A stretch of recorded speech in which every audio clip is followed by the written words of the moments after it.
सूर्य के समान दैदीप्यमान चरित्र है कर्ण का, और हो भी क्यों ना, वे सूर्य के पुत्र हैं। रश्मि रथी का अर्थ है सूर्य के किरणों का रथ। कर्ण महाभारत के प्रमुख पात्र हैं।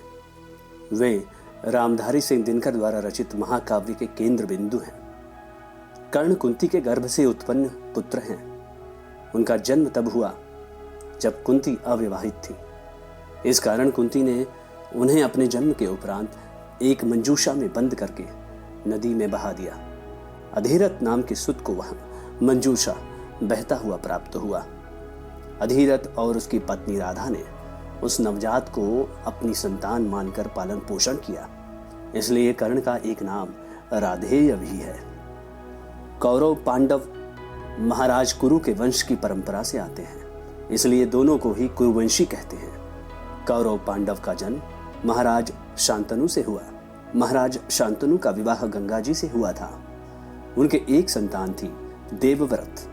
कालांतर में महाराज शांतनु को एक निषाद कन्या सत्यवती से प्रेम हो जाता है। सत्यवती ने शर्त रखी कि उसका पुत्र ही राज्य का उत्तराधिकारी होगा। महाराज शांतनु बहुत उधेड़बुन में थे, परंतु देवव्रत ने आजीवन ब्रह्मचारी रहने की प्रतिज्ञा करके महाराज शांतनु और सत्यवती के विवाह का मार्ग प्रशस्त किया।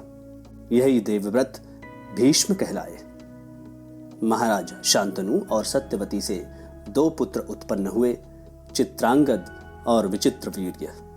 चित्रांगद युवा अवस्था में ही युद्ध में वीर गति को प्राप्त हुए। विचित्रवीर्य की 2 पत्नियां थीं, अंबिका और अंबालिका।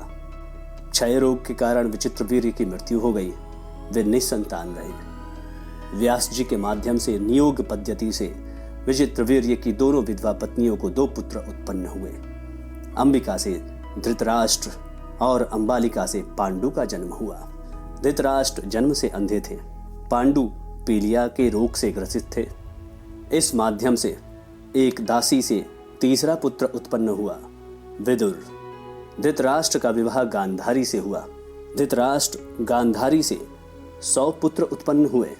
महाराज पांडु के 2 पत्नियां थीं, कुंती और माद्री।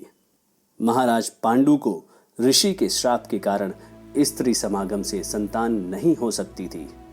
अतएव रानी कुंती ने अपनी संतानें देवताओं के माध्यम से प्राप्त की। रानी कुंती को अविवाहित अवस्था में सूर्यदेव से कर्ण प्राप्त हुए। विवाहोपरांत धर्मराज से युधिष्ठिर, पवन देव से भीम और इंद्र से अर्जुन उत्पन्न हुए। माद्री के एक साथ 2 पुत्र नकुल और सहदेव उत्पन्न हुए। नकुल एवं सहदेव अश्विनी कुमार के अंश थे।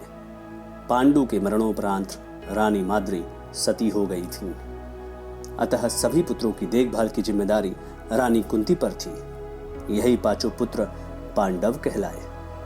वहीं धृतराष्ट्र गांधारी के 100 पुत्र कौरव कहलाए। रश्मिरथी दिनकर जी की महान कृति है। इस कृति में दिनकर जी ने कर्ण के पुरुषार्थ का वर्णन किया है। रश्मिरथी का नायक कर्ण है। दिनकर जी ने रश्मिरथी में परमवीर और महादानी कर्ण की कथा का वर्णन किया है। रश्मिरथी में दिनकर जी ने अत्यंत प्रभावशाली माध्यम से सहजता से आसानी से समझ आ सकने वाले काव्य की रचना कर दी है। दिनकर जी ने इस काव्य में विभिन्न घटनाओं और परिस्थितियों को बड़े ही भावनात्मक माध्यम से पिरोया है। यह महाकाव्य कुल 7 सर्गों में विभाजित है।